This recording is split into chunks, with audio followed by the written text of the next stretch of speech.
Viewers, मैं हूं अमीश देवगन। अब से ठीक 60 घंटे बाद 5 राज्यों की चुनावी पिक्चर हम सबके सामने होगी, लेकिन इस रियल पिक्चर का सबसे सटीक ट्रेलर आज आपको न्यूज 18 इंडिया पे अगले 1 घंटे में मिल जाएगा। इस वक्त की एक बहुत बड़ी ब्रेकिंग स्टोरी है, बहुत बड़ी खबर आ रही है। यह खबर राजस्थान से है, क्योंकि एग्जिट पोल के नतीजों में राजस्थान में पुराना रिवाज कायम रहने वाला है, यानी कांग्रेस राजस्थान की सत्ता से बाहर हो सकती है। यह एग्जिट पोल है। एग्जैक्ट पोल का नतीजा 3 दिसंबर को आएगा। छत्तीसगढ़ में कांटे की टक्कर है, कांग्रेस को बढ़त जरूर दिखाई दे रही है और कई एक्सपर्ट्स पहले कह रहे थे कि कांग्रेस की छत्तीसगढ़ में एक लहर टाइप होगा, लेकिन वो लहर देखने को नहीं मिल रही। लेकिन एग्जिट पोल के नतीजों में ऐसा बिल्कुल नहीं दिख रहा और छत्तीसगढ़ में भी कांटे की टक्कर दिखाई दे रही है। ये इस समय की बड़ी ब्रेकिंग स्टोरी है। हम मध्य प्रदेश के आंकड़ों पे आएंगे, लेकिन पहले आपको मैं एग्जैक्ट नंबर बता रहा हूं इस समय के एग्जिट पोल का क्या है। मध्य प्रदेश की हम बात बाद में करेंगे, लेकिन पहले राजस्थान की बात कर लेते हैं। राजस्थान में भारतीय जनता पार्टी को बड़ी बढ़त देखने को मिल सकती है, लेकिन छत्तीसगढ़ में बीजेपी और कांग्रेस के बीच में कांटे की टक्कर हो सकती है। मेरे साथ इस चर्चा में कई मेहमान जुड़ेंगे जो कि इसकी जानकारी देंगे, लेकिन इस समय की सबसे बड़ी खबर यही है कि नंबर आप देख लेते हैं राजस्थान का। राजस्थान में आप देख सकते हैं 100 से 122 भारतीय जनता पार्टी, 62 से 85 कांग्रेस और अन्य के खाते में 14 से 15 सीटें जा रही है। ये एक और एग्जिट पोल है पी मार्क का। 105 से 125 Bharatiya Janata party, 69 to 81 Congress party, 5 से 15 अन्य के खाते में जा रही है। ये राजस्थान का आंकड़ा है। राजस्थान में रिवाज नहीं बदल रहा है, वहां रिवाज सरकारें बदलने का ही है। तो अशोक गहलोत ने बहुत काम किए, लेकिन शायद जनता ने पसंद नहीं किया, ऐसा प्रतीत हो रहा है और भारतीय जनता पार्टी की वापसी लग रही है। लेकिन ये फिर एग्जिट पोल है, 3 दिसंबर को नतीजे आएंगे। संजय कुमार हमारे साथ जुड़ चुके हैं। संजय जी आइए। संजय जी, सीधा सवाल है मेरा आपसे।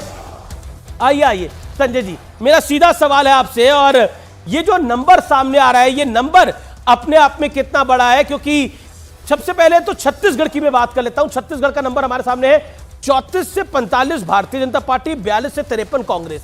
ये मतलब, हालांकि आंकड़ों के जादूगर आप हैं, ये जो पोलस्टर्स नंबर दे रहे हैं, इस नंबर के अंदर ऐसा लग रहा है कि पोलस्टर भी कॉन्फिडेंट नहीं है कि सरकार किसकी आ रही है। बिल्कुल, आप जो दिखा रहे हैं स्क्रीन पर जो है वो पोल्स ऑफ पोल्स है जी। अगर इसको आप तोड़ के देखेंगे तो मुझे लगता है इसमें कई पोलस्टर ऐसे होंगे जो कांग्रेस को बढ़त दिखा रहे हैं, कुछ पोलस्टर ऐसे हैं जो बीजेपी को बढ़त दिखा रहे हैं, जिस कारण से ये हमें दिख रहा है। अगर इन आंकड़ों को देखें तो लग रहा है कि शायद ना तो कांग्रेस की सरकार बने या बीजेपी की भी सरकार नहीं बन सकती। लेकिन कुल मिला के मुझे लग रहा है एक अगर ट्रेंड देखें तो थोड़ा झुकाव कांग्रेस की तरफ दिखाई पड़ता है। थोड़ा झुकाव। क्या आपको लगता है कि कहीं बड़ा सरप्राइज भी हमें देखने को मिल सकता है? अमीश, मुझे नहीं लगता कि बड़ा सरप्राइज होगा राजस्थान में सरप्राइज, क्योंकि एक्सिस माइंड इंडिया राजस्थान में कांग्रेस को बढ़त दिखा रहा है। मैं छत्तीसगढ़ की बात कर रहा था। छत्तीसगढ़ में बड़े सरप्राइज का मतलब है क्या कांग्रेस ना जीते, बीजेपी जीत जाए, इतना बड़ा सरप्राइज मुझे दिखाई नहीं पड़ता। राजस्थान की बात करें, हाँ, आपने जिन आंकड़ों का जिक्र किया उसमें एक पोल है एक्सिस माइंड इंडिया का, जो ये कह रहा है कांग्रेस को बढ़त है ना कि बीजेपी को। मुझे लग रहा है इस वक्त ये मेरे लिए सरप्राइज है। अगर आंकड़ों के नजरिए से जाए अमीश, तो सारे जो दूसरे पोल है वो ये बता रहे हैं 95 बता रहे हैं कि बीजेपी की बढ़त है, बीजेपी की बढ़त दिखाई दे रही है। जीतू पटवारी मेरे साथ जुड़ रहे हैं, सीधा उनका रुख कर लेता हूं। जीतू पटवारी, कांग्रेस के लिए मध्य प्रदेश जो था वो लग रहा था कि एक क्लीन स्वीप हो सकता है, लेकिन टक्कर कांटे की दिखाई दे रही है। पटवारी साहब, क्या आपको लगता है कि ये कांटे की टक्कर वाकई महंगी पड़ रही है कांग्रेस पार्टी को, या फिर सिंधिया का जाना महंगा पड़ रहा है? मैं पहले तो ये जितने एग्जैक्ट पोल हैं इनकी सबकी रिस्पेक्ट करता हूं, पर एग्जैक्ट पोल भी एक दूसरे का विरोध कर रहे हैं। और जहां तक हमारा इंटरनल असेसमेंट है वो 135 सीट से ऊपर का है। और जब मैं ये बात कर रहा हूं तो मैं उन लोगों में से नहीं हूं कि कुछ भी टीवी पे बोलने के लिए हमेशा तैयार हो जाए। ये मैं इस बात का आभास शायद आपको होगा। मैं अनुरोध करना चाहता हूं कि जो आईबी की रिपोर्ट है जो सरकार को मिली है उसमें भी 138 सीट है। 135 से ऊपर सीटें इंटेलिजेंस ने भी सरकार को बताई गई है। मैं मानता हूं ऐसी पूरी परिस्थिति में जो कांग्रेस पार्टी का इंटरनल सर्वे है, जो हम भी हर पार्टी का एक अपना आकलन होता है कि हमारी क्या ताकत है क्या कमजोरी है, उसमें कांग्रेस पार्टी को 135 सीट से ऊपर जा रही है, 155 तक भी जा सकती है। अब ये वीडियो जब मैं आपसे बात कर रहा हूं तो 3 तारीख को शायद आपको काम आए कि जीतू पटवारी ने सारे एग्जैक्ट जितने भी पोल थे या जितने सर्वेस थे उनको नकार के ये बात कही थी कि 135 सीट से ऊपर मध्य प्रदेश में कांग्रेस की आएगी। मैं सुन रहा था आपकी बात राजस्थान को लेकर। राजस्थान में आपने कहा कि फिर से बीजेपी के पक्ष में जा रही है। राजस्थान का कल्चर है एक बार का, पर इस बार कल्चर को ब्रेक लग रहा है। सारे सर्वे आपके बता रहे हैं, इसका मतलब है नहीं, सारे सर्वे नहीं बता रहे, एक सर्वे जीतू पटवारी, एक सर्वे, 1 मिनट क्लियर, कंप्लीट आप कंप्लीट अमीश कंप्लीट होने दे, अमीश कंप्लीट करने। थर्ड, छत्तीसगढ़ में सारे सर्वे कांग्रेस के पक्ष में रिपोर्ट कर रहे हैं। तेलंगाना में 50-50 बता रहे हैं, जो कांग्रेस को नकारते थे। मैं अनुरोध ये करना चाहता हूं इस पूरी कहानी से कि कांग्रेस पे भरोसा जनता का बड़ा है, ये एग्जैक्ट पोल कह रहे हैं। ये सारे कोई कम कोई ज्यादा कह रहा है, पर कह रहा है। तो मैं आपसे अनुरोध कर रहा हूं कि मध्य प्रदेश को लेकर जो आपने मेरे से सवाल किया था कि आप तो क्लीन स्वीप की तरफ थे, ये कैसे हो गया कि एकदम कांटे की टक्कर है। मैं आपको धन्यवाद देता हूं कि आपने कांटे की टक्कर तो बताई, अन्यथा आप टीवी और चैनल का अगर बस चले तो कांग्रेस को कांटे की टक्कर में भी नहीं आने दे। नहीं तो मैं फिर से देखिए, जब कांटे की टक्कर होगी सीट आएगी कांग्रेस की, 135 सीट आएगी कांग्रेस की और ऊपर जाएगी। जी, मैं आपसे अनुरोध करना चाह रहा हूं। जी, मेरे साथ विश्वास सारंग भी है, मेरे साथ संजय कुमार भी है, प्रदीप भंडारी भी मेरे साथ जुड़ गए हैं, मैं उनका भी रुख करूंगा। लेकिन विश्वास भाई, ऐसा लग रहा है कि आपके पड़ोसी राज्य छत्तीसगढ़ के अंदर, विश्वास जी, पड़ोसी राज्य छत्तीसगढ़ के अंदर कांग्रेस को बढ़त है और मध्य प्रदेश के अंदर बीजेपी को बढ़त दिखाई दे रही है, लेकिन टक्कर वहां पर भी कांटे की है। क्या आपको लगता है कि 18 साल की सरकार, एक ही मुख्यमंत्री, सब चीजें हावी हो रही हैं? देखिए, मैं अमीश भाई निवेदन करना चाहता हूं कि मध्य प्रदेश में Bharatiya Janata party comfortable majority के साथ सरकार बना रही है, इसमें कहीं कोई डाउट नहीं है। अभी मैं जीतू पटवारी जी को सुन रहा था, ये आईबी और इंटेलिजेंस का रिपोर्ट बता रहे थे। मुझे बड़ा आश्चर्य है कि जीतू पटवारी जी को आईबी की रिपोर्ट भी मिल गई, जीतू पटवारी जी को इंटेलिजेंस की भी रिपोर्ट मिल गई। आप जैसे जिम्मेदार चैनल के मंच पर बैठकर वो इस तरह की रिपोर्ट्स का जिक्र कर रहे हैं तो मुझे बड़ा आश्चर्य होता है, और आप इसका खंडन भी नहीं हुआ, ये भी मैं बड़ा नहीं। देखिए, अब कोई भी कुछ भी क्लेम कर सकता है, लेकिन हमारी जानकारी में ऐसी कोई रिपोर्ट नहीं है। हम तो एग्जिट पोल का आंकड़ा बता रहे हैं और जिसके जो आप दोनों के समक्ष रख रहे हैं। अमीश भाई, मुझे आश्चर्य लग रहा है, आपका एग्जिट पोल कह रहा है 151, वो उसको झुटला रहे हैं, जो टीवी चैनल पर दिखा रहे हैं आप बोल रहे हैं, और वो ये कह रहे हैं कि आईबी की रिपोर्ट इनके पास आई। तो इनके कौन से सोर्सेज हैं और ये कौन सी अथॉरिटी रखते हैं कि आईबी की और इंटेलिजेंस? ये तो कह रहे हैं राजस्थान में भी सरकार आ रही है, छत्तीसगढ़ में भी आ रही है, तेलंगाना में भी आ रही है। कांग्रेस पे भरोसा बढ़ गया है। राहुल गांधी की अगुवाई वाली कांग्रेस, भारत जोड़ो यात्रा ने करिश्मा दिखाया है, कांग्रेस को बढ़त देखने को मिल रही है पूरे देश के अंदर। जीतू पटवारी कह रहे हैं कि जादू चला है कांग्रेस पार्टी का, राहुल गांधी का। जवाब दीजिए इस बात का। ये तो देखिए, ये तो 3 तारीख को पता लगेगा, पर ये खुद ही मान रहे हैं, ये तो अभी दावे कर रहे हैं, कह रहे हैं मेरा वीडियो रख लेना, हर एग्जिट पोल झूठा है, ये मैं बता रहा हूं, और इनके पास आईबी की रिपोर्ट है, इनको आईबी चीफ रिपोर्ट करते हैं। ये आश्चर्य की बात है। देखिए, इस तरह की लफाजी से काम नहीं चलता। मध्य प्रदेश में Bharatiya Janata party comfortable majority के साथ सरकार बना रही है। अमीश भाई, मैं किसी आंकड़े के दावे करने वाला व्यक्ति नहीं, मैं जमीन का व्यक्ति हूं, मैं जमीन पर रहकर काम करने वाला व्यक्ति हूं, छोटा व्यक्ति हूं, इसलिए मैं केवल ये कह सकता हूं कि मध्य प्रदेश में कंफर्टेबल मेजॉरिटी के साथ हम सरकार जीतू बनाएंगे। Jitu Patwari make his point. Okay, Jitu Patwari, Madhya Pradesh के मंत्री सारंग साहब कह रहे हैं कि कुछ भी हो सकता है, बीजेपी आ रही है।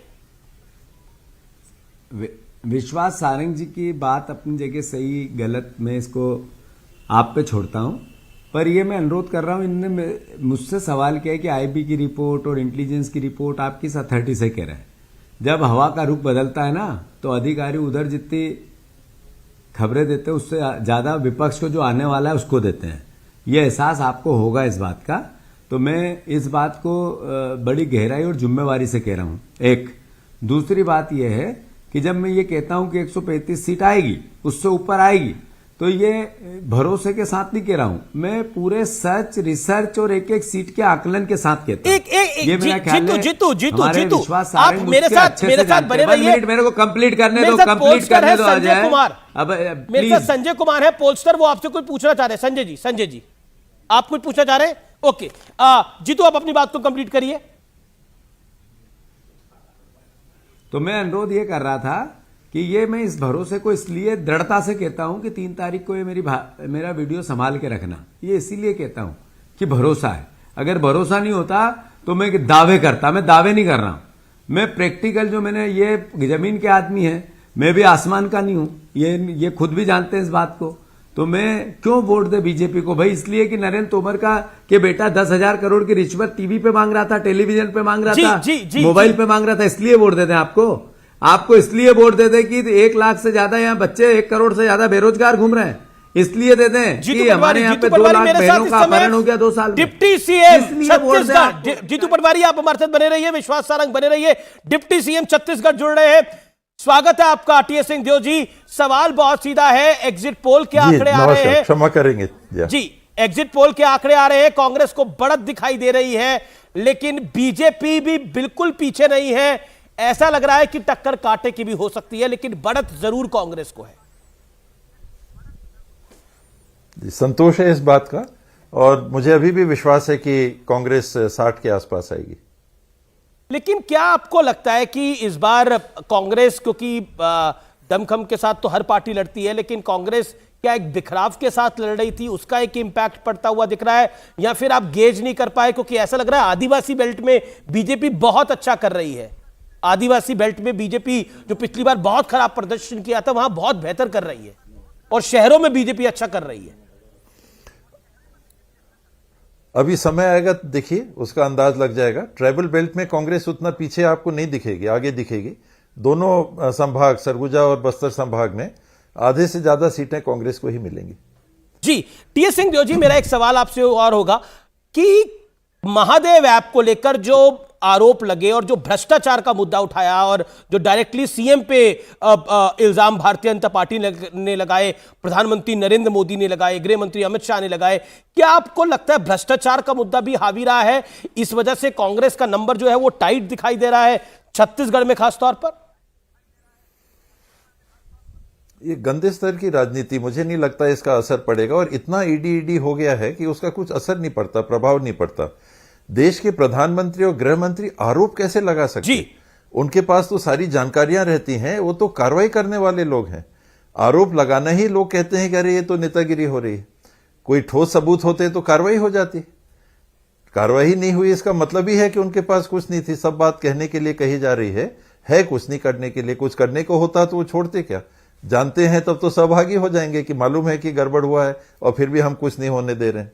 मुझे अच्छी तरह से याद है, हम छत्तीसगढ़ कॉन्क्लेव करने के लिए, जो बंद होनी चाहिए जी, हम छत्तीसगढ़ कॉन्क्लेव करने के लिए छत्तीसगढ़ आए थे, रायपुर आए थे, तब आपसे मुलाकात हुई थी और आपने स्पष्ट रूप से कहा था कि कांग्रेस की हर हाल में सरकार बनेगी। आप यकीन रखिए, इतना बड़ा मैंडेट मिलेगा कि सब याद रखेंगे। लेकिन क्या आपको लगता है, एक जो पॉलिटिकल पंडित फैक्टर बता रहे हैं कि आपको दरकिनार करना भी महंगा पड़ा है कहीं ना कहीं छत्तीसगढ़ प्रदेश के अंदर, अगर हम पॉलिटिकल इक्वेशन की बात करें तो? उसमें कई फैक्टर्स रहते हैं। मेरे को दरकिनार करना इशू मेरे ख्याल से बिल्कुल चुनाव का नहीं था, और नहीं, सरगुजा वाली बेल्ट में तो था। गवर्नमेंट में रहते हुए ये नहीं, जानकार मेरे संबंध तो सभी जगह है छत्तीसगढ़ में, सरगुजा में भी है, सब जगह भी है, लोग साथ जुड़े हुए सभी जगह हैं। लेकिन सबको ये बता के और समझा के हमेशा हम लोग चलते हैं कि देखिए, एक पार्टी के हम लोग एक परिवार के सदस्य हैं, और मुखिया जो उसका तय करते हैं, हम सबको उसको लेके चलना है। और हमने हर संभव सभी साथियों ने किया कि परिवार में कहीं कोई बिखराव ना आए, और मुझे नहीं लगता है कि कहीं आपको दिखा होगा कि वैसा विशेष कोई बात ही थोड़ा बहुत इधर उधर ना हो, ये संभव नहीं है। मैं कोई गलत बयानी भी नहीं करना चाहता, थोड़ा बहुत रहता है, लेकिन उसका नकारात्मक असर पड़े, अभी परिणाम आने दीजिए, मुझे नहीं लगता है कि वैसी बात आएगी सामने। आप बहुत बड़े नेता हैं, आपका कद बहुत बड़ा है। एक सवाल जो कि बहुत अहम है, मैं एक पोल को कोट कर रहा हूं, जन की बात का पोल है, उसके फाउंडर भी हमारे साथ हैं प्रदीप भंडारी, वो भी आपसे कुछ पूछना चाहेंगे। कांग्रेस को 42 से 53 सीटों के बीच में मिल रही है और भारतीय जनता पार्टी को 34 से 45 सीटों के बीच में मिल रही है। क्या आपको लगता है सर कि इस समय जो क्लोज इक्वेशन हमें इलेक्शंस में देखने को मिल रही है, एग्जिट पोल्स में, अगर ये रिजल्ट्स में भी आती है और कांग्रेस सिर्फ 3-4 सीटें अहेड होती है, तो क्या ये पूरा जो मुख्यमंत्री का पद को लेकर जो एक खींचतान है वो हमें देखने को मिलेगी? क्या आप भी एक प्रबल दावेदार हैं मुख्यमंत्री पद को लेकर? हम लोग कोई दावेदार नहीं है, पूरा हम लोगों ने साथ में बैठ के निर्णय किया और शैलजा जी की उपस्थिति में मीटिंग की, कोर कमेटी की मीटिंग हुई, जिसमें भूपेश भाई भी थे, पीसीसी प्रेसिडेंट दीपक बैद जी भी थे, स्पीकर चरणदास महंत जी भी थे, ताम्रध्वज भाई भी थे, शिव डहरिया जी थे, मैं था, और हम सब ने बिल्कुल शांति से सोच समझ के ये कहा कि पिछले बार जो ये बात 2.5 साल की चली, ऐसा कुछ हम लोग को बिल्कुल नहीं होने देना है। हाईकमांड का जो फैसला होगा, और हम लोग आग्रह यही करेंगे हाईकमांड से कि आप तय करें, जिसकी जिम्मेदारी आप देंगे, हम लोग सब मिलकर साथ उनके साथ चलेंगे।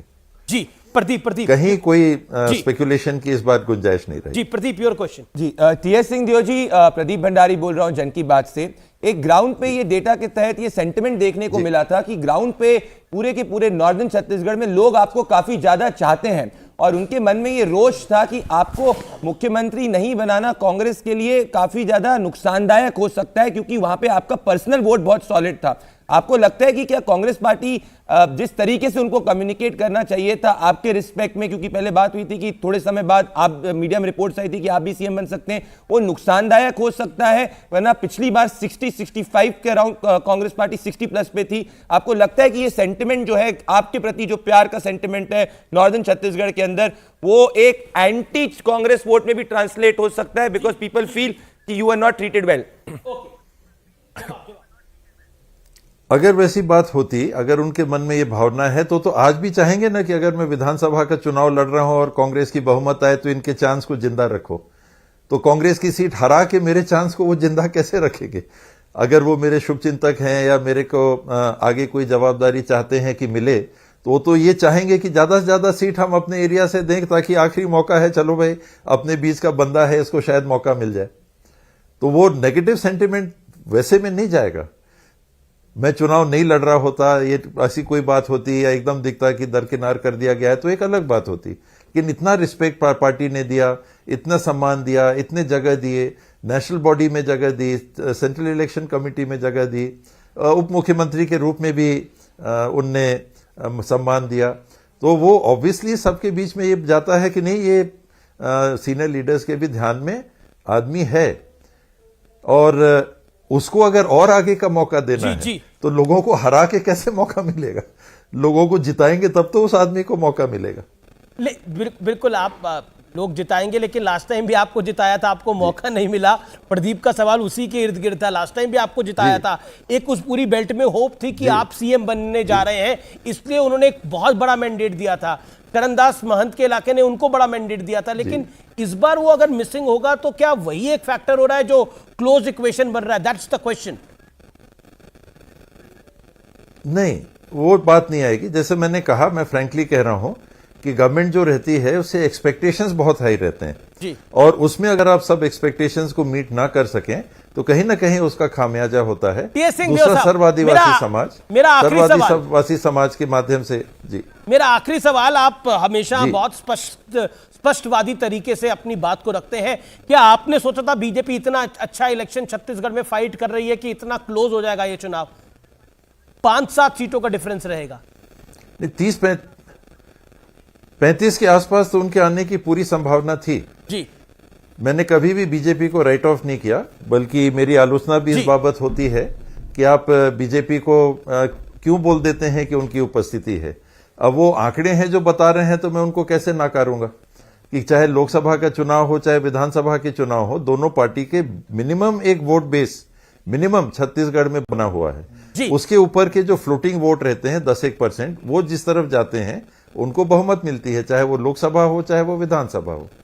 तो ये फ्लोटिंग वोट शेयर का 3 तारीख को हमको सही जानकारी मिल जाएगी। Thank you sir, thank you so much for joining news 18 on such a important day. आपका बहुत बहुत अभिनंदन है, आपको एक बार फिर ऑल द बेस्ट की रिजल्ट जब आएंगे 3 दिसंबर को नतीजे आएंगे। क्या आपको लगता है जो बात प्रदीप ने बोली, क्या आपको लगता है कि खास तौर पर छत्तीसगढ़ में लास्ट टाइम क्योंकि चरणदास महंत भी थे, टीएस सिंहदेव भी थे और भूपेश बघेल भी थे, वो नहीं है इस बार? देखिए पिछली बार की अगर क्लोज जा रहा है इलेक्शन, पिछली बार की अगर जीत को देखें अमीश, तो कांग्रेस ने बहुत बड़ी जीत हासिल की थी और उसके पिछले 2 चुनावों को देखें तो छत्तीसगढ़ में एक रिवाज रहा है कि भले ही सरकार किसी भी पार्टी की बने, बीजेपी ने 3 चुनाव लगातार जीते थे, लेकिन सारे चुनाव बड़े क्लोजली कंटेस्टेड होते थे, 1-1.5% का अंतर होता था।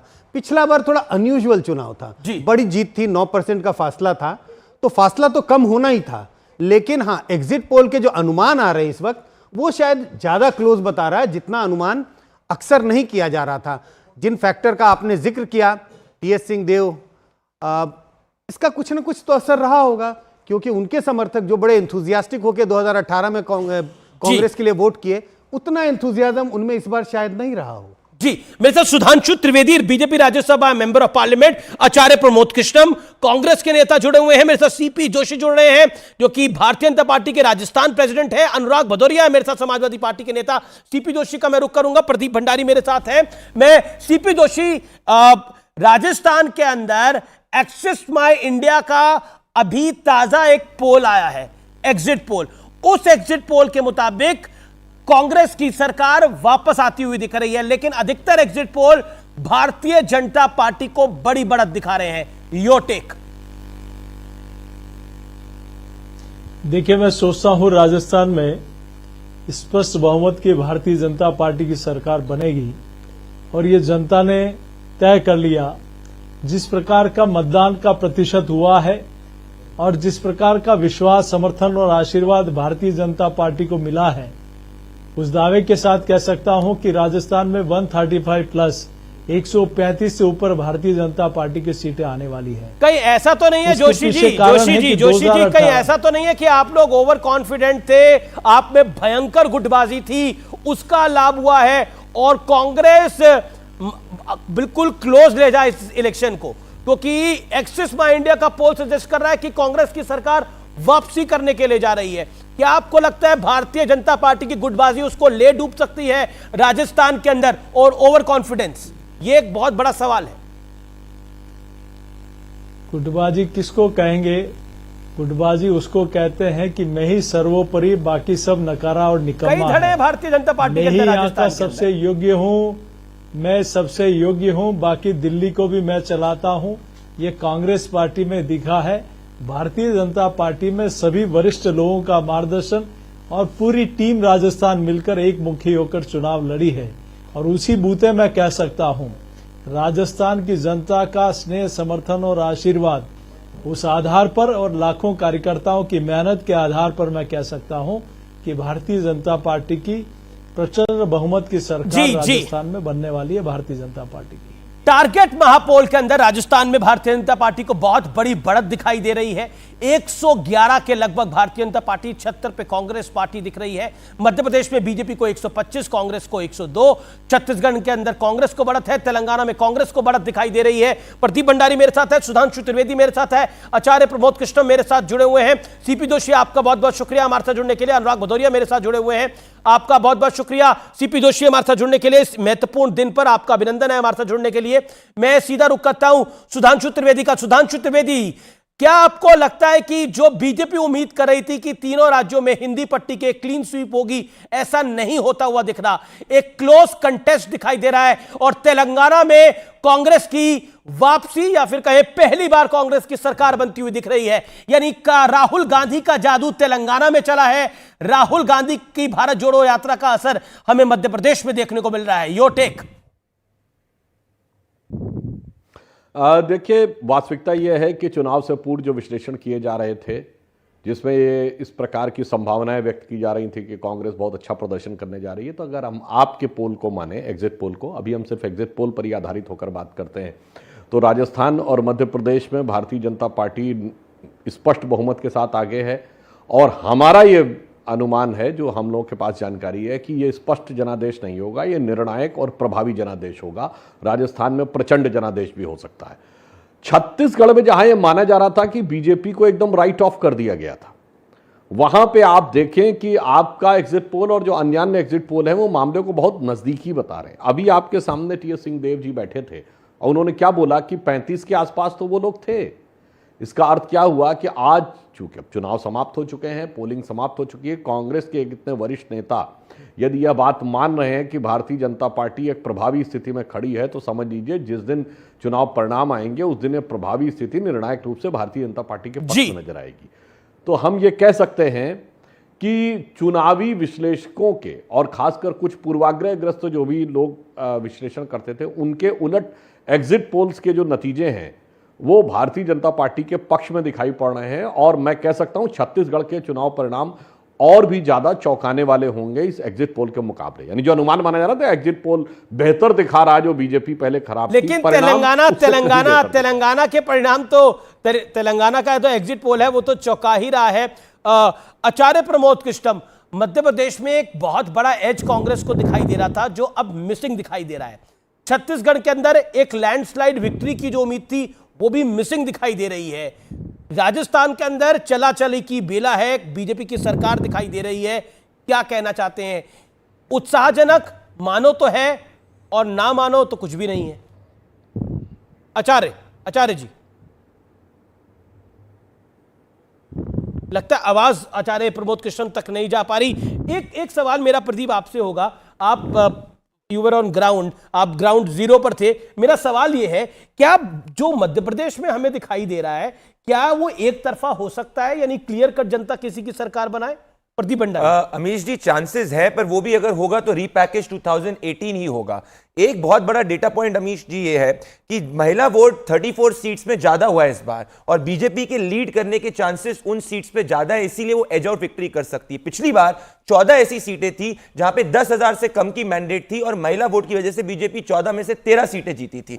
तो एक तरफा इसीलिए नहीं है क्योंकि कई जगह कैंडिडेट्स के खिलाफ बहुत सॉलिड एंटी इनकम्बेंसी है, पर वो वेव किसी के फॉर्मेट में इसलिए नहीं है क्योंकि महिला वोट का और पुरुष वोट का पूरा सेंटिमेंट अलग है। महिलाओं में बदलाव का सेंटिमेंट देखने को नहीं मिला है, परंतु पुरुषों के अंदर जो पर्टिकुलरली मेन वोट है वो अपने कैंडिडेट और अपने संभाग के अंदर, अगर ग्वालियर, चंबल, महाकौशल हो गया, वहां पे वो अलग अलग तरीके से गए। तो मध्य प्रदेश मेरे हिसाब से आप बहुत कंफर्टेबल नंबर दे रहे हैं जन की बात के अंदर। 100 से 123 जो आपका एग्जिट पोल है, 100 to 123 भारतीय जनता पार्टी, कांग्रेस 102 से 125, यानी आप कह रहे हैं किसी की भी सरकार बन सकती है। 2018 के अंदर भी अगर अमीश जी आपको याद होगा, रात के 11 बजे तक काउंटिंग चली थी और 107, 108 सीट तक बीजेपी पहुंची। अच्छा, आप ग्राउंड पर रहे, एज किसका दिखाई देता है मध्य प्रदेश के अंदर सरकार बनने की? मेरे हिसाब से बीजेपी के मध्य प्रदेश के अंदर चांसेस सरकार बनाने के ज्यादा है, रिटेन कर सकती है। हाँ, मतलब 18 साल बाद भी, क्योंकि महिला वोट जो है उसमें सेंटिमेंट ऑफ चेंज नहीं हुआ है। महिला वोट जो है उसको वेलफेयर बेनिफिट्स जो मिले हैं उसके कारण बीजेपी रेस के अंदर है, परंतु कैंडिडेट्स के खिलाफ एंटी इनकमेंसी है, इसीलिए वो 40 सीट जो उसकी मार्जिन 5,000 से कम है। कांग्रेस अगर पीछे रहती है तो सिर्फ महिला वोट ना मिलने के कारण अगर रहेगी, और गुटबाजी है कांग्रेस, गुटबाजी दोनों के अंदर है, पर महिला वोट जो है वो कांग्रेस मेजर पुल नहीं कर पा रही, इसी कारण नहीं कर पा रही है, पीछे हो पाएगी। ठीक है, मैं राजस्थान पर तो लगभग क्लैरिटी है कि वहां पर बीजेपी का एक बड़ा एज दिखाई दे रहा है। छत्तीसगढ़ पे मैं आऊंगा, तेलंगाना पे मैं आऊंगा, लेकिन आचार्य प्रमोद कृष्ण मेरे साथ इस समय जुड़ गए हैं। आचार्य जी, मेरा सीधा सवाल है, मध्य प्रदेश में एक बड़ी बढ़त दिखाई दे सकती थी कांग्रेस के अंदर, लेकिन ऐसा लग रहा है कि बीजेपी ने वहां पर अपनी पकड़ को मजबूत करा है। क्या आपको लग रहा है इंडिया गठबंधन बनने के बाद जो हिंदुत्व को गाली दी गई वो भी इंपैक्ट करा है, सनातन को जो गाली दी गई? देखिए अमित जी, पहली बात तो अमित जी पहली बात तो ये है, ये एग्जिट पोल है, एग्जैक्ट पोल नहीं है भाई, और इस पे ज़्यादा कुछ कहना सुनना उतना मुनासिब नहीं होता, उतना ठीक नहीं होता है, उतना उचित नहीं होता है। मगर जो दिखाया जा रहा है उससे मुझे थोड़ा सा आश्चर्य है। आश्चर्य इस बात को लेके है कि भाई छत्तीसगढ़ में जिस तरह से बीजेपी ने भूपेश बघेल जी को टारगेट किया, उनके ऊपर हमले किए, बहुत ही ब्लो लेवल उनके ऊपर इल्ज़ाम लगाए, किसी को पकड़ा तो कह दिया 5 करोड़ रुपया ले लिया, किसी से कह दिया 508 करोड़ दे दिया। तो उससे जनता की सिंपैथी भूपेश बघेल जी की तरफ आई और उसमें उनको काफ़ी बढ़त मिलनी चाहिए थी, लेकिन छत्तीसगढ़ में जितनी कांग्रेस को बढ़त मिलनी चाहिए थी उतनी नहीं दिखाई दी है। इससे मुझे आश्चर्य है। दूसरी बात है मध्य प्रदेश की बात। मध्य प्रदेश में तो हम मानकर चल रहे हैं कि हमारी सरकार बनेगी, कांग्रेस की सरकार बनेगी, पर एग्जिट पोल में नहीं दिखाई दे रहा। एग्जिट पोल में पीछे दिख रही है कांग्रेस पार्टी। हाँ, एग्जिट पोल में पीछे दिख रही है। इससे भी मुझे बड़ा अचंभा हो रहा, बड़ा ताज्जुब हो रहा है। और मैं तो ये मान के चल रहा था कि मध्य प्रदेश में बिल्कुल सरकार बनने जा रही है और कमलनाथ जी मुख्यमंत्री। और राजस्थान में आचार्य जी, राजस्थान में क्या लग रहा था आपको? राजस्थान में भी अब टेलीविजन पे तो मैं यही कहूँगा कि हमारी भी सरकार बननी चाहिए हमारी, और अभी भी हमको उम्मीद है कि बनेगी। बाकी हमारे अंदरूनी जो टेलीविजन पे कहेंगे, वैसे आपको भी भरोसा था कि सरकार नहीं बनेगी।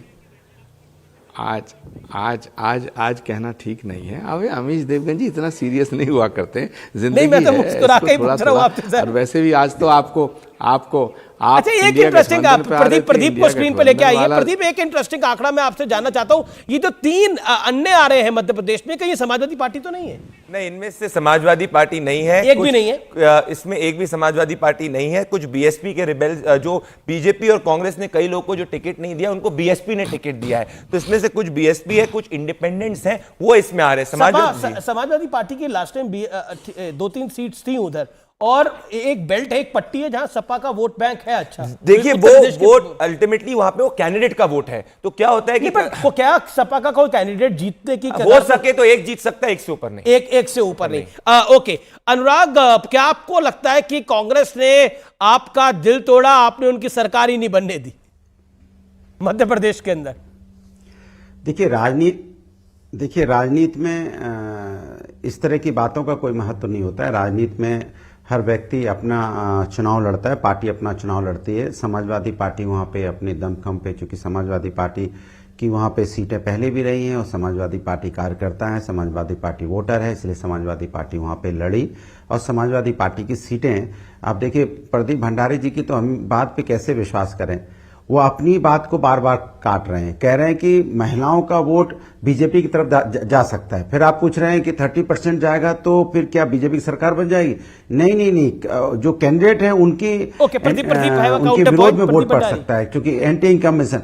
तो नहीं, एक मिनट मेरी बात हो जाए तो वो पहले ये तय कर ले कि क्या कैंडिडेट का भी विरोध है वहां पे या महिलाओं का वोट है। वो अपनी बात को बोलते हैं बनेगी, फिर कहते नहीं कैंडिडेट का विरोध है वहां पे, जो जीते हुए वहां कैंडिडेट है उनका भी विरोध है। तो मुझे इस बात में थोड़ा सा आश्चर्य लग रहा है कि अपनी बात को बार बार ऊपर रख रहे हैं, फिर अपनी बात को नीचे रख देते हैं। सवाल ये नहीं है, सबसे बड़ा सवाल ये है, अब सुधांशु जी की बात सुन लीजिए। अब सुधांशु जी एग्जिट पोल को एग्जिट पोल मान बैठे हैं, अब उनको जनता पे विश्वास नहीं रहा है, अब एग्जिट पोल पे विश्वास हो गया है। अरे अब जनता का विश्वास होता तो आप डंके की चोट पे बोलिए कि आपकी कितनी सीटें आ रही राजस्थान में। एक बड़ा नंबर आ रहा है, एक बड़ा नंबर आ रहा है। मैं ब्रेक के बाद उस बड़े नंबर पे आऊंगा। आप देख रहे हैं एग्जिट पोल, ये एग्जैक्ट पोल नहीं है। 3 दिसंबर को फाइनल नतीजे आएंगे। ब्रेक के बाद वापस आ रहा हूं एक बड़े आंकड़े के साथ, बहुत बड़ा आंकड़ा है।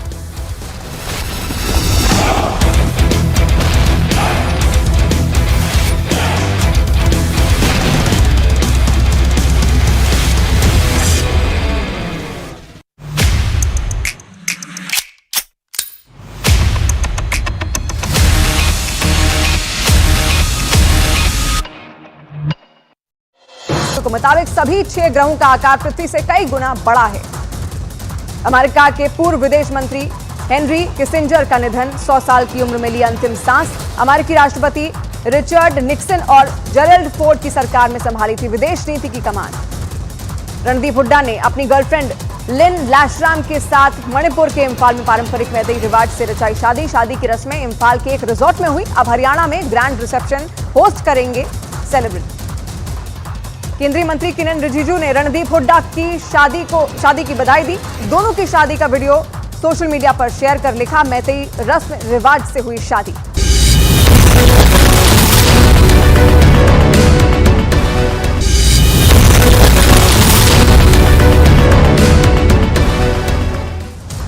तेलंगाना में विधानसभा चुनाव के लिए मतदान जारी। राज्य की सभी 119 सीटों के लिए हो रही है वोटिंग। दोपहर 3 बजे तक करीब 52% वोटिंग। तेलंगाना के जनगांव में कांग्रेस और बीआरएस कार्यकर्ता आपस में भिड़े। पोलिंग बूथ स्टेशन 245 पर दोनों पार्टियों के कार्यकर्ताओं के बीच कहासुनी और मारपीट। बीआरएस नेता के कविता के ने लोगों से रिकॉर्ड तोड़ मतदान की अपील की। शहरी मतदाताओं को मतदान के लिए किया जागरूक। कांग्रेस ने बीआरएस नेता के कविता के खिलाफ चुनाव आयोग में दर्ज कराई शिकायत की। कविता पर पोलिंग बूथ के बाहर लोगों से बीआरएस को वोट डालने की अपील करने का आरोप। तेलंगाना के सीएम केसीआर ने मेडक जिले में किया मतदान। विधानसभा चुनाव में बीआरएस की जीत का किया दावा।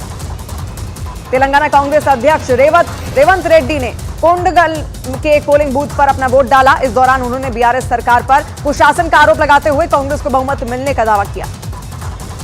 पूर्व क्रिकेटर और जुबली हिल्स सीट से कांग्रेस उम्मीदवार मोहम्मद अजरुद्दीन ने मतदान किया। लोगों से भी वोट डालने की अपील की। तेलंगाना विधानसभा चुनाव के लिए मतदान के बीच बीजेपी विधायक टी राजा ने बहुमत मिलने का दावा किया। उन्होंने न्यूज 18 से राज्य में बीजेपी की सरकार बनने का दावा किया। हैदराबाद में एक्टर रामचरण ने डाला वोट। जुबली हिल्स के मतदान केंद्र पर पत्नी के साथ वोट डालने पहुंचे रामचरण। हैदराबाद में एक्टर अल्लू अर्जुन ने डाला वोट। जुबली हिल्स इलाके के पोलिंग बूथ पर अपने मताधिकार का किया इस्तेमाल। तेलंगाना बीजेपी अध्यक्ष जी किशन रेड्डी ने परिवार के साथ किया मतदान। वोटिंग के बाद सरकार बनने पर हैदराबाद का नाम बदलकर भाग्यनगर करने का किया दावा। एआईएमआईएम प्रमुख असदुद्दीन ओवैसी ने हैदराबाद में मतदान केंद्र पर वोट डाला। मतदान के बाद ओवैसी ने लोगों से भी घरों से निकलकर वोट डालने की अपील की। अभिनेता महेश बाबू अपनी पत्नी नम्रता शिरोडकर के साथ हैदराबाद के जुबली हिल्स में वोट डालने पहुंचे। अभिनेता चिरंजीवी अपने परिवार के साथ हैदराबाद के जुबली हिल्स स्थित एक मतदान केंद्र पर वोट डालने पहुंचे। इस दौरान चिरंजीवी पारंपरिक अंदाज में दिखाई दिए। अभिनेता नागा चैतन्य ने हैदराबाद में जुबली हिल्स में सरकारी कामकाजी महिला छात्रावास में बने मतदान केंद्र में मतदान किया। अभिनेता श्रीकांत ने हैदराबाद के जुबली हिल्स इलाके में अपना वोट डाला। इस दौरान एक्टर ने लोगों से भी वोट डालने की अपील की। अभिनेता राणा डग्गूबाती ने हैदराबाद में किया मतदान। हैदराबाद में एफएनसीसी के मतदान केंद्र पर किया मतदान। पीएम मोदी की महिला किसानों को बड़ी सौगात। महिला किसान ड्रोन केंद्र का किया उद्घाटन। वीडियो कॉन्फ्रेंसिंग से विकसित भारत संकल्प यात्रा के लाभार्थियों से की बात। पीएम मोदी ने विकसित भारत संकल्प यात्रा कार्यक्रम के दौरान जाति की सियासत करने वालों पर साधा निशाना। गरीब, युवा, किसान और महिलाओं को बताया भारत की सबसे बड़ी जातियां। भारतीय वायुसेना की बढ़ेगी ताकत। डीएसी ने 97 स्वदेशी लड़ाकू विमान तेजस और 156 प्रचंड लड़ाकू हेलीकॉप्टरों की खरीद को दी मंजूरी। पाकिस्तान में फातिमा बनी। राजस्थान की अंजू अचानक वापस भारत लौटी। करीब 5 महीने बाद वाघा बॉर्डर पर छोड़ने आया दूसरा पति नसरुल्ला। देश की जांच और सुरक्षा एजेंसियों ने अंजू से की लंबी पूछताछ। पाकिस्तान से करीब 5 महीने बाद वापस लौटी अंजू अमृतसर में बुर्के में नजर आई। 20 जुलाई को ग्वालियर में अपने ससुराल छोड़कर पाकिस्तान चली गई थी अंजू। मीडिया के सवालों से बचती हुई दिखी। अंजू के पाकिस्तान से वापस लौटने की खबर मिलने के बाद ग्वालियर में उसके टेकनपुर गांव के लोगों ने पहरा लगा दिया और अंजू को गांव में न आने का दावा किया।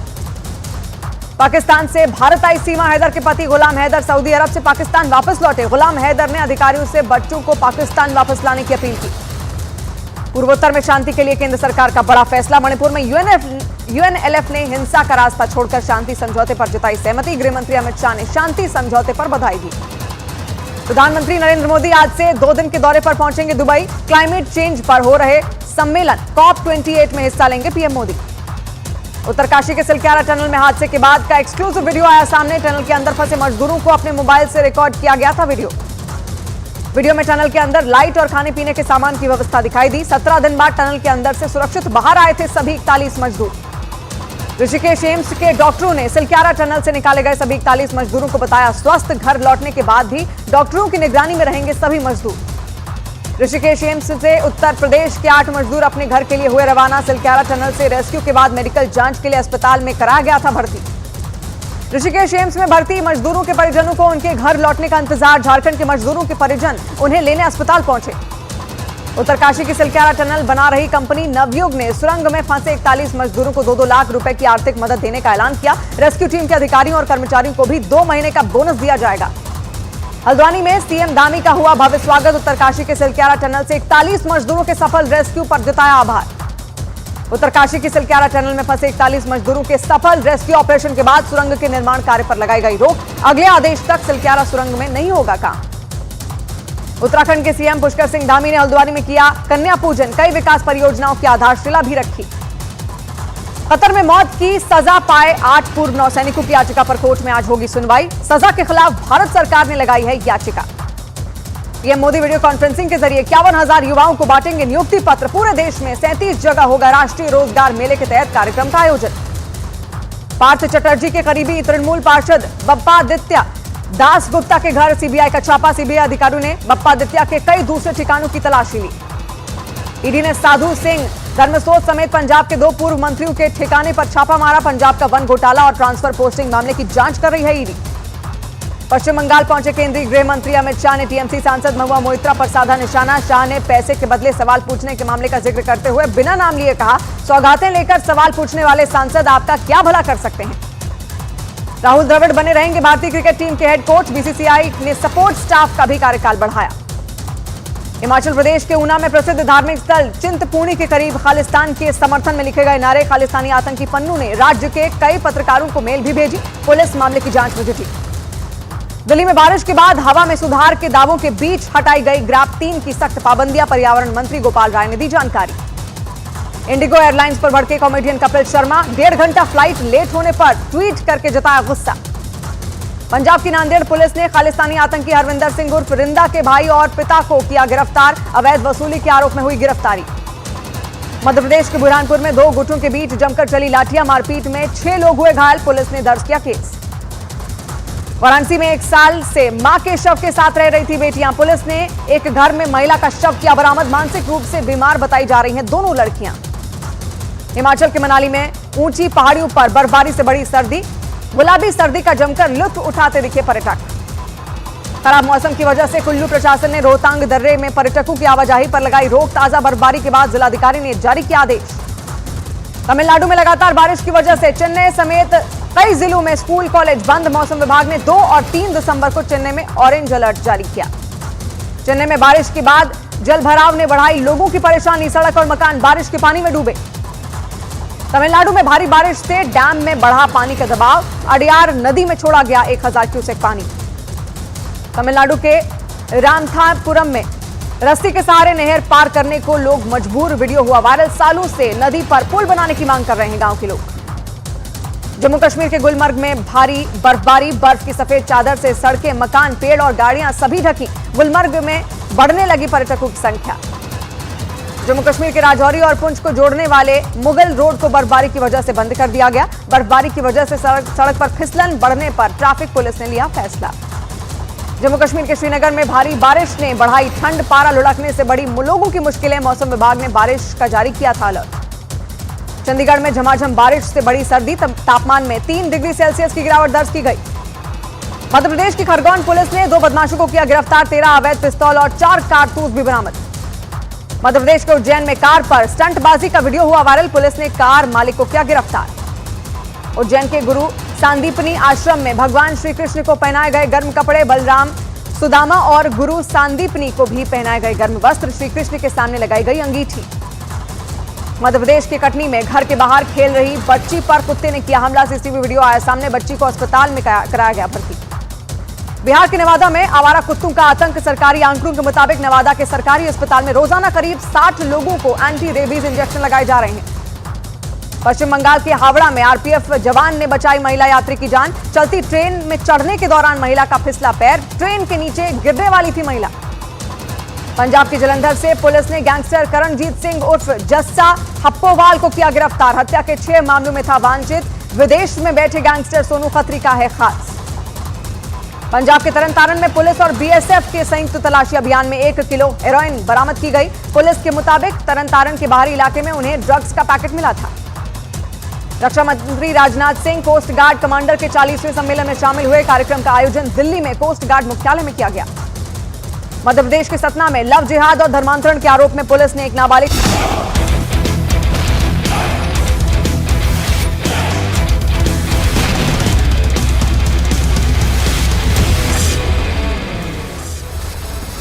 Welcome back viewers. आप देख रहे हैं इस समय एग्जिट पोल के आंकड़े, और एग्जिट पोल के आंकड़े बहुत कुछ कह रहे हैं। हमारे पास सबसे नया पोल है, सबसे नया पोल है एक्सिस माई इंडिया का। मध्य प्रदेश में एक पोल आया है और उस एग्जिट पोल के मुताबिक भारतीय जनता पार्टी को बहुत बड़ी जीत मिल रही है। एक्सिस माई इंडिया के पोल के मुताबिक बीजेपी की सरकार है मध्य प्रदेश के अंदर 140 से 162 सीटें। एक्सिस माई इंडिया पोल के मुताबिक कांग्रेस नीचे जाती हुई 68 से 90। मध्य प्रदेश चुनाव से जुड़ी यह बहुत बड़ी खबर है। एक्सिस माई इंडिया के पोल में बीजेपी की प्रचंड बहुमत से सरकार है। मैं सीधा रुख कर सकता हूं, मेरे साथ प्रताप सिंह खाचरियावास भी है, प्रदीप भंडारी भी जुड़े हुए हैं। प्रताप सिंह खाचरियावास, मेरा सवाल बहुत सीधा है। अभी एक्सिस माई इंडिया का पोल आया है, उस पोल के मुताबिक राजस्थान में कांग्रेस की सरकार और मध्य प्रदेश में बहुत बड़े नंबर से बीजेपी की सरकार। देखिए, मैं आपके जो सर्वे हैं उनका सम्मान करता हूं। अलग अलग जितने चैनल्स हैं उन्होंने सर्वे किए हैं, ईमानदारी से सर्वे होता है, सर्वे के नजदीक सरकारें भी बनती है। और ये जो चुनाव से पहले जो बीजेपी ने माहौल बनाया था वो झूठ, फरेब और धोखे का था। राजस्थान में भी जो अलग अलग आंकड़े आ रहे हैं उसमें कांग्रेस भी सरकार बना सकती है, बीजेपी भी बना सकती है। इस तरह की सर्वे रिपोर्ट आ रही है। हमारा ये मानना है कि हमारा काम धरातल पर उतरा है, लोगों तक रिलीफ पहुंचा है। ओल्ड पेंशन स्कीम, हमारी 7 लाख कर्मचारियों को उसका फायदा मिल रहा है। 12,000 जिसको रुपए मिलते थे पेंशन के, उसको 48,000 रुपए मिलने लगे। निर्मला सीतारमण जी ने ये कहा कि ये तो हम बंद करेंगे, हम लागू नहीं कर सकते। 7 लाख कर्मचारी हमें पोल करते हैं, उनका परिवार पोल करता है जी। तो आप हमारे को 28 लाख 30 लाख वोटों का फायदा होता है। इसलिए ये मानना कि बीजेपी ने जो माहौल बनाया था, बीजेपी एक तीर से 2 शिकार करना चाहती थी। कांग्रेस को भी मारना चाहती थी, वसुंधरा जी को भी मारना चाहती थी। एक तीर से कभी 2 शिकार नहीं होते। तो कांग्रेस का तो काम बोल रहा था। ऐसे में ना तो वसुंधरा जी उनसे बड़ी, ना कांग्रेस उनसे बड़ी। कांग्रेस सरकार बनाने पायलट गुट, गहलोत गुट। अब मैं ये नहीं बोल सकता कि आप किस गुट में हैं, आप तो कांग्रेस के गुट में ही हैं, लेकिन गुट कई थे। अब चुनाव हो गया है, एग्जिट पोल है, तो हम ये सब बातें कर सकते हैं आज। प्रताप सिंह जी, बिल्कुल कर सकते हैं, ये आपका हक है और आपको करनी भी चाहिए, क्योंकि आप तो सबसे चर्चित चेहरों में आते हैं देश में। और ये जो हालात हैं उसमें ये मानकर चलना, आप राहुल गांधी जी ने जो मीटिंग ली और पूरा कैंपेन को उन्होंने ऑर्गेनाइज किया, उसके बाद हर आदमी डरता है चुनाव से, चाहे कांग्रेस का लीडर हो चाहे बीजेपी का। कांग्रेस पार्टी भी एक जगह इकट्ठा हो गई थी, बीजेपी को भी इकट्ठा करने की कोशिश हुई, लेकिन बीजेपी ने पूरा कैंपेन झूठ पर चलाया। यदि बीजेपी काम पर आती जी तो लोगों में चर्चा होती। बीजेपी ने खुद का काम तक नहीं बताया, वो सिर्फ हिंदू मुसलमान पर आ गई। जब सिर्फ हिंदू मुसलमान, ठीक है, एक सवाल प्रताप सिंह जी, एक सवाल, अगर इस बार कांग्रेस की वापसी हुई तो मुख्यमंत्री कौन? अशोक गहलोत या सचिन पायलट? अगर वापसी हो रही है तो एक्सिस माई इंडिया पोल के मुताबिक। एक बात आप मानकर चलना, ये फैसला राहुल गांधी जी को, खड़गे साहब को एमएलए से बात करने के बाद और रिजल्ट आने के बाद ही होगा। तो मैं राहुल जी ने तो पिछली बार भी फैसला किया था, गहलोत जी नहीं माने। हाँ, अब जो पहले तो हुआ जो सिचुएशन है, एक बार रिजल्ट आ जाए, हम पूरी सरकार बना लें, उसके बाद सारी सिचुएशन क्लियर हो जाएगी, फिर आप भी होगे, मैं भी ये ना हो मेरे साथ प्रताप सिंह खाचरियावास बैठे हैं, वही मुख्यमंत्री बन जाए। क्या बात है, आपके मुंह में घी शक्कर कमाल कर दिया। अच्छा जी जी, अभी देखते हैं क्या क्या होता है। नहीं, क्योंकि आप शहरों में राजस्थान के बड़े पॉपुलर हैं, जयपुर में बड़े पॉपुलर हैं, तो इसलिए मैंने ये सवाल पूछा। क्योंकि नहीं, ये तो आप कोई भी आदमी आप किसी को मुख्यमंत्री बनाएंगे तो खुशी होगा, लेकिन आप ये मान के चलिए ये फैसला राहुल गांधी जी को करना है, एमएलए को करना है, बहुत जल्दीबाजी है। और भगवान करे हम अच्छी एब्सोल्यूट मेजोरिटी से आ जाएं। और जो आज आपका सर्वे आया उससे मैं एक बात कहूंगा, सर्वे ने दिमाग खोलकर रख दिया। मैं बीजेपी के लोगों से अपील करूंगा, अब झूठ, फरेब और धोखे को छोड़ो, सिर्फ काम की बात किया करो। लेकिन अभी भी जितने एग्जिट पोल आए हैं उसमें सिर्फ एक एग्जिट पोल कांग्रेस की सरकार दिखा रहा है, बाकी सभी एग्जिट पोल बीजेपी को बढ़त दिखा रहे हैं राजस्थान के अंदर, और एक एग्जिट पोल कांग्रेस को एक मार्जिनल बढ़त दिखा रहा है। प्रदीप भंडारी भी मेरे साथ है, he is waiting from long. Okay, Sudhanshu Trivedi, क्या कहना चाहते हैं? एक्सिस माई इंडिया का पोल आया है, मध्य प्रदेश में बंपर जीत है, तो राजस्थान के अंदर कांटे की लड़ाई है और कांग्रेस को बढ़त है एक्सिस माई इंडिया के पोल में। देखिए, मेरा मानना है कि राजस्थान में भारतीय जनता पार्टी को शानदार जीत हासिल होगी। अभी प्रताप सिंह जी ने जो बात कही कि झूठ और सच, तो मान्यवर राजस्थान में तो कांग्रेस के अंदर ऐसी सच्ची तस्वीरें दिखाई पड़ी जो बड़ी भयावह सी दिखने लगी। एक वो वीडियो क्लिप आपको याद है जिसमें कि एक व्यक्ति नारा लगा रहा है राहुल गांधी सोनिया गांधी जिंदाबाद, और उसके बाद उसको झड़प दिया जाता है, रुको अशोक गहलोत जिंदाबाद कहो, और इतना ही नहीं, आगे कह दिया जाता है कि राहुल गांधी सोनिया गांधी मुर्दाबाद। मतलब ऐसी सच्ची तस्वीर अद्भुत है साहब, देखने को नहीं मिलती। अशोक माकन जी केंद्रीय मैंने नहीं पर्यवेक्षक देखा। अजय बन के माकन, आते अजय हैं और माकन। कहते हैं कि विधायक मुझसे मिलने नहीं आए। मैं सॉरी, अजय माकन जी मिलने के लिए आते हैं और कहते हैं मुझसे विधायक मिलने नहीं आए, मैं जाकर शिकायत करूंगा हाईकमान से। मुझे लगता है, और देखिए प्रताप सिंह जी इतने बड़े वरिष्ठ नेता हैं, मैं इनको जानता हूं, राजस्थान में पहले भी रहा हूं, मगर इन्होंने जो एक बात कही उसमें कितना सच्चा किरदार उभर के सामने आ गया। इससे पहले टीएस सिंह से आप बात कर रहे थे छत्तीसगढ़ के संदर्भ में, उन्होंने भी क्या कहा, हाईकमान तय करेगा कौन मुख्यमंत्री बनेगा, राहुल गांधी जी तय करेंगे। इन्होंने भी क्या कहा, राहुल गांधी जी और एमएलए तय करेंगे।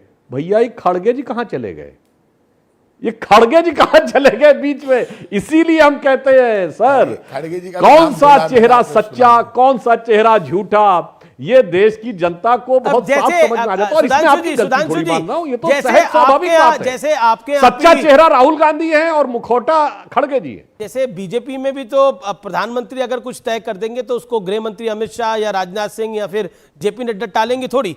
तो यही है, अगर राहुल गांधी और सोनिया गांधी तय कर देंगे तो फिर खड़गे जी कैसे टाल देंगे उस बात को?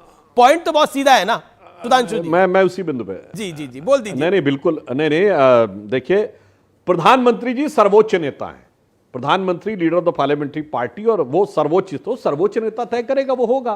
पर टेक्निकली राहुल गांधी जी आज की डेट में ना पार्टी के अध्यक्ष हैं, ना किसी सदन में नेता प्रतिपक्ष हैं, ना वो उपाध्यक्ष हैं, ना वो जनरल सेक्रेटरी हैं, वो एक अदद सांसद हैं। तब ये बात आए तो फिर क्या, कौन सा खासियावास जी कुछ कहना चाहते हैं, वो लेकिन आज डिस्कशन अच्छा हो रहा है, मुस्कुरा के हो रहा है, वो मुझे बहुत अच्छा लग रहा है। एक लाइन लाइटर नोट पे कह दूं, जी पुराना गीत था ना, दिल सच्चा और चेहरा झूठा, इस चेहरे ने लाखों को लूटा। अभी वो कह रहे थे ना झूठ की बात, तो कौन सा सच्चा चेहरा, कौन सा चेहरा झूठा और किसने लोगों को लूटा, वो आने वाले समय में। देखिए सुधांशु जी, तारीख की बात है, 2 दिन की बात है। सुधांशु जी, आपको मैं प्रताप सिंह खाचरियावास, अगर कांग्रेस की कुछ इक्वेशन बनती है तो भावी मुख्यमंत्री भी हो सकते हैं, कोई बड़ी बात नहीं है, ये भावी मुख्यमंत्री भी हो सकते हैं। आचार्य जी भी मुस्कुरा रहे हैं और आशीर्वाद दे रहे हैं वहां से बैठकर। ओके, प्रताप सिंह खाचरियावास। देखिए ये त्रिवेदी साहब जो कह रहे हैं, तो राहुल गांधी जी सर्वोच्च नेता नहीं है, ये कैसे उन्होंने कह दिया? राहुल गांधी को देश पसंद करता है, कांग्रेस तय करेगी कौन सर्वोच्च नेता है। यदि मैं राहुल गांधी को सर्वोच्च नेता मानता हूं तो मुझे फैसला करना है। और प्रधानमंत्री जी का हम सम्मान करते हैं तो आप भी राहुल गांधी जी के सम्मान में बोला करो। 4 बार के सांसद है, हम तो प्रधानमंत्री जी के लिए कभी गलत भाषा का प्रयोग नहीं करते। कभी भी किसी नेता की हंसी नहीं उड़ानी चाहिए। ये नहीं भूलना चाहिए कि राहुल गांधी बेटा है राजीव गांधी का, जो देश पर बलिदान हो गए, पोता इंदिरा गांधी का, जिनके प्रधानमंत्री रहते हुए 24 303 की गोलियां लगी। अरे कम से कम इंदिरा जी की ये तो कहा करो कि पाकिस्तान के 2 टुकड़े करके बांग्लादेश बना दिया। आज पाकिस्तान को सबसे कमजोर किसी ने किया तो आयरन लेडी इंदिरा गांधी जी ने किया। क्या बात करते हो आप? कम से कम हम एक दूसरे का सम्मान करना तो सीखें। अब बीजेपी कांग्रेस में क्या देश को बांटोगे? बीजेपी और कांग्रेस देश से बड़ी नहीं है, ये आप मानकर चलना। हिंदुस्तान है, तिरंगा सबसे बड़ा है। कांग्रेस और बीजेपी के झंडे तिरंगे से छोटे हैं। कम से कम प्रधानमंत्रियों का हम सम्मान करना सीखें, जो देश पर बलिदान हो गए, इंदिरा जी, राजीव जी, उनका सम्मान करना सीखें। दिन भर एक दूसरे नेता को नीचे दिखाना, जो बनाएगा सरकार बना लेगा। हमारे रिश्ते खराब नहीं होने चाहिए, हमारा आंखों में सम्मान होना चाहिए एक दूसरे के प्रति। मैं सबसे हाथ जोड़कर कहता हूं, मैंने भैरव सिंह जी को नजदीक से देखा, उनके रिश्ते सबसे बहुत अच्छे थे। इसलिए मैं फिर कहूंगा, अब जो आज सर्वे आया है, उस सर्वे ने राजस्थान की पोल खोल दी, एमपी की पोल खोल दी। जो पूरे अलग अलग सर्वे आए उसमें नेक टू नेक फाइट है, और नेक टू नेक फाइट में बीजेपी की एक सच्चाई तो सामने आ गई।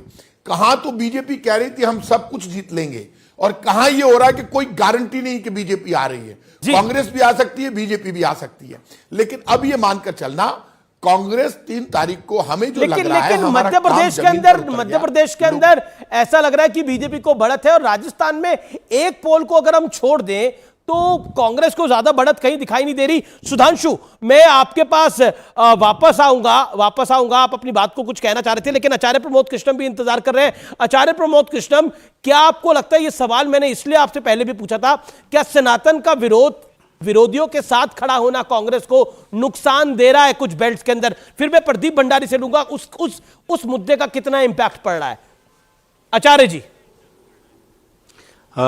देखिए अमीश, सनातन का विरोध नुकसान दे रहा है, फायदा दे रहा है, ये कोई प्रश्न नहीं है। सनातन का जो विरोध करता है वो गलत करता है। सनातन के विरोध को हम बर्दाश्त करेंगे ही नहीं।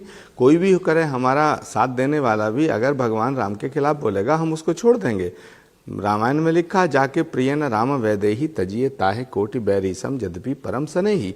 तो प्रश्न ये नहीं है। अब दूसरी जो बात है, ये जो एग्जिट पोल है, ये एक दो चैनल पे मैं देख रहा था, वो राजस्थान में कांग्रेस की सरकार दिखा रहे हैं, दो तीन चैनल जो दिखा रहे हैं मध्य प्रदेश में कांग्रेस की सरकार। सुनिए, अब सुनिए अमीश देवगन, मैं जो बात कहने जा रहा हूं, मैं तो जो एग्जिट पोल कांग्रेस की सरकार बनती हुई दिखा रहे हैं वो मुझे ठीक लग रहे हैं, और जो कांग्रेस की सरकार नहीं दिखा रहे वो मुझे गलत लग रहे हैं। लेकिन इसका फैसला तो 3 तारीख को होगा। लेकिन अच्छा ये तो बता दीजिए आचार्य जी, अगर राजस्थान में कांग्रेस की सरकार आती है तो सीएम कौन होगा? हाँ, वापस गहलोत जी, मुख्यमंत्री हो कोई भी बनो, मैं पायलट नहीं जी बन या रहा हूं, खासियावास जी? नहीं, मैं नहीं बन रहा हूँ। नहीं, मैं नहीं बन रहा हूँ, इसलिए मैं इस पे ज़्यादा चिंता नहीं कर रहा। जब मैंने मुख्यमंत्री बदलने की बात कही थी तो वो सारी दुनिया के सामने है। अब प्रताप खाचरियावास जी बैठे हैं, जिसे ये लोग चुनेंगे वो मुख्यमंत्री हो जाएगा। मैं इस पचड़े में नहीं पढ़ना चाहता। अच्छा, मैं तो सिर्फ एक बात कह रहा हूँ, आपको बधाई देना चाहता हूँ। ये पचड़ा है, ये पचड़ा है, ये आप भी बन रहे हैं, आप इस पचड़े में पढ़ना नहीं चाहते। अमीश आपको बधाई दे रहा हूं, 10 सेकंड दो। आपको बधाई इस बात के लिए है कि आप इंडिया गठबंधन ने ना बॉयकॉटेड एंकर कर दिए थे। अब आपके शो में आज टीएस सिंह देव भी आए, जीतू पटवारी आए, प्रताप खाचरियावास आए, मैं भी आ गया, और हम आपके पहले भी शो में गए। तो अब कम से कम तो कांग्रेस के तमाम वरिष्ठ नेता आ रहे हैं, मुझे नहीं लगता वो विषय भी अब रहा है, कांग्रेस के अंदर भी है, कांग्रेस के बाहर भी। लेकिन प्रताप सिंह खाचरियावास, एक पॉइंटेड सवाल आपसे मैं लूंगा। मेरे साथ प्रदीप भंडारी है। प्रदीप भंडारी, सनातन को लेकर भारतीय जनता पार्टी ने एक बड़ी हाई पिच कैंपेन चलाई, और उस हाई पिच कैंपेन का क्या नुकसान हो रहा है कांग्रेस पार्टी को? Your take on that Pradeep. देखिए, मध्य प्रदेश के अंदर कांग्रेस पार्टी जो हार्ट ऑफ हिंदी हार्टलैंड है, वहां पे कांग्रेस पार्टी को एज इसीलिए नहीं हो पा रही है क्योंकि 2 कारणों की वजह से। कि वो महिला वोट मेजॉरिटी कांग्रेस पार्टी के पास नहीं जा रहा है, और दूसरा कांग्रेस की एक परसेप्शन ऑफ छवि है कि वो एक एंटी सनातन, एंटी हिंदू छवि है। पर कांग्रेस ऐसी है नहीं। मैं प्रताप सिंह खाचरियावास को जानता हूं, वो एक विशेष पूजा कर रहे हैं, देखिए इसलिए उन्होंने अपने बालों को भी perception is more bigger than reality. तो ये परसेप्शन है वोटर्स के माइंड के अंदर। और उसके बाद पर कांग्रेस के एकाध नेता ने बोला हो, लेकिन कांग्रेस उस अलायंस के साथ थी जो सनातन के खिलाफ बहुत खराब बयान दे रहा था। देखिए, कांग्रेस पार्टी महबूबा मुफ्ती और तमाम ऐसे लोगों के साथ खड़ी होती है, स्टालिन के साथ खड़ी होती है। उसके बाद जब स्टालिन के बेटे ने बयान दिया, उसका खुल के कांग्रेस पार्टी ने विरोध किया, तो ये वोटर्स को कांग्रेस से दूर करता है। तो राजस्थान में भी इसका नुकसान हो रहा है। राजस्थान के अंदर भी अगर आप जाके देखेंगे, उदयपुर के संभाग के अंदर और बाकी कई आपका पोल राजस्थान में बीजेपी की सरकार बना रहे हो। मैं 10 सेकंड का अनुराग भदौरिया ने मेरे को कहा था, उसमें मैं कहना चाहता हूं, यही बात अनुराग भदौरिया ने 2022 उत्तर प्रदेश चुनाव के वक्त भी कही थी, और 2022 के उत्तर प्रदेश के नतीजे भी आए थे। राजनीति और चुनाव 2022 में उत्तर प्रदेश में आपका हम लोग ने 270 बीजेपी दिया था, और 270 तक ही बीजेपी आई थी। अनुराग भदौरिया जी को कहना चाहता हूं, मेरे मित्र हैं, चुनाव जो होता है वेरिएबल्स पे होता है, अनुराग तो कोई बात नहीं। जब आया था नंबर आया था एग्जिट पोल का उत्तर 3 तारीख को मैं इनसे प्रदेश के अंदर भी, तब आप भी बोल रहे थे ऐसा नहीं होगा, लेकिन हुआ ऐसा ही। देखिए, कई बार एग्जिट पोल सही हो जाते हैं, आपने देखा होगा, लेकिन ज्यादातर तो गलत ही होते हैं। अब देखिए, प्रदीप भंडारी जी कह रहे हैं, देखा मैंने बोला था उस समय। अरे कई बार तो मुझे याद है, एक एग्जिट पोल का नाम नहीं लेना चाहता, वो सही हो गया था, उसके बाद आज तक सही नहीं हो पाया। वो कौन है, एक अब मैं क्या नाम लूं आपके चैनल पे, वो उस समय सही हुआ था, एक दो बार सही होता है, फिर नहीं भी सही होता है, क्योंकि एग्जिट आप अगर इतना ही सही हो जाए तो फिर चुनाव की जरूरत ही नहीं है। आप पहले बता दिया करेंगे भाई ये जीत रहा है, वो जीत रहा है। एरर का 5% 10% का तो एक एरर रहता ही है। लेकिन मैं फिर आ रहा हूं मुद्दे की तरफ। सुन तो लीजिए, मैं फिर आ रहा हूं मुद्दे की तरफ, मैं फिर आ रहा हूं। प्रताप सिंह खाचरियावास, तेलंगाना में कांग्रेस को बढ़त दिखाई दे रही है, राजस्थान में बीजेपी को बढ़त, मध्य प्रदेश में बीजेपी को बढ़त, छत्तीसगढ़ में कांटे की टक्कर। क्या आपको लगता है कि अगर ये नंबर्स रेप्लिकेट करते हैं 3 दिसंबर को, तो यह कांग्रेस के लिए झटका होगा? क्योंकि कांग्रेस की राजस्थान में भी सरकार है, कांग्रेस की सरकार छत्तीसगढ़ में भी है, लेकिन छत्तीसगढ़ में भी अगर मामला फंस जाता है तो फिर कांग्रेस के लिए एक झटके की तरह होगी, 2 राज्यों की सरकार चली जाती है। देखिए, आप ये मानकर चलना, प्रकृति सब कुछ बैलेंस करती है और वोटर वोट दे चुका है, कांग्रेस को झटका लगेगा नहीं। जो रिजल्ट आ रहे हैं, जो आंकड़े आ रहे हैं, वो मैं ये इस बात को आ रहा हूं कि कांग्रेस विन करेगी राजस्थान, छत्तीसगढ़ और मध्य प्रदेश। आप देख लेना, कोई बहुत ज्यादा अंतर नहीं है। आप एग्जैक्ट पोल देखेंगे अलग अलग चैनल्स का तो आपको पता चल जाएगा। और मैं ये मानता हूं जो एग्जैक्ट पोल आया है उसके विपरीत बीजेपी तो पता नहीं क्या क्या हवा बना रही थी, लेकिन वो स्थितियां बदलने लगी है। राजस्थान में, मध्य प्रदेश में और छत्तीसगढ़ में कांग्रेस विन कर जाएगी, आप देख लेना। मेरा ये मानना है कि कांग्रेस ने जो चुनाव लड़ा है वो अपने डेवलपमेंट और पब्लिक वेलफेयर के मॉडल पे लड़ा है और वो डायरेक्ट रिलीफ पहुंचा है और गारंटी पे भी लोग भरोसा करते हैं। इसलिए जल्दीबाजी होगी ये कहना कि बीजेपी सरकार बना लेगी, लेकिन ये नेक टू नेक बिल्कुल फाइट रहेगी और आप देख लेना। आप कह रहे हैं नेक टू नेक फाइट रहेगी, आसान नहीं है बीजेपी के लिए सरकार जी शुक्रिया आप तमाम लोगों का बहुत बहुत शुक्रिया हमारे साथ जुड़ने के लिए, बहुत बहुत शुक्रिया। एक सवाल प्रदीप भंडारी, मध्य प्रदेश में आप बीजेपी को आगे रख रहे हैं, राजस्थान में आप बीजेपी को आगे रख रहे हैं, छत्तीसगढ़ में कांग्रेस को आगे रख रहे हैं, बिल्कुल। तेलंगाना के अंदर कांग्रेस पार्टी जो है बीआरएस से ज्यादा सीट लाएगी। देखिए सरकार वहां पे कोई भी कितने 10 एमएलए पिछली बार कांग्रेस पार्टी के बीआरएस लेके चली गई थी, बट कांग्रेस पार्टी का ज्यादा सेंटिमेंट ग्राउंड पे है और जो कांग्रेस पार्टी है उसको बीआरएस से ज्यादा सीट आ सकती है तेलंगाना के अंदर। यूथ वोट कांग्रेस पार्टी को तेलंगाना के अंदर एंटी बीआरएस वोट ज्यादा मिल रहा है। जी ये बड़ी बात है कि तेलंगाना के अंदर कांग्रेस को एज मिल सकता है, लेकिन सरकार किसकी बनेगी इसमें एक बड़ा कंफ्यूजन है। लेकिन एग्जिट पोल जारी है, अमन आगे बढ़ाएंगे। अमन, ओवर टू यू।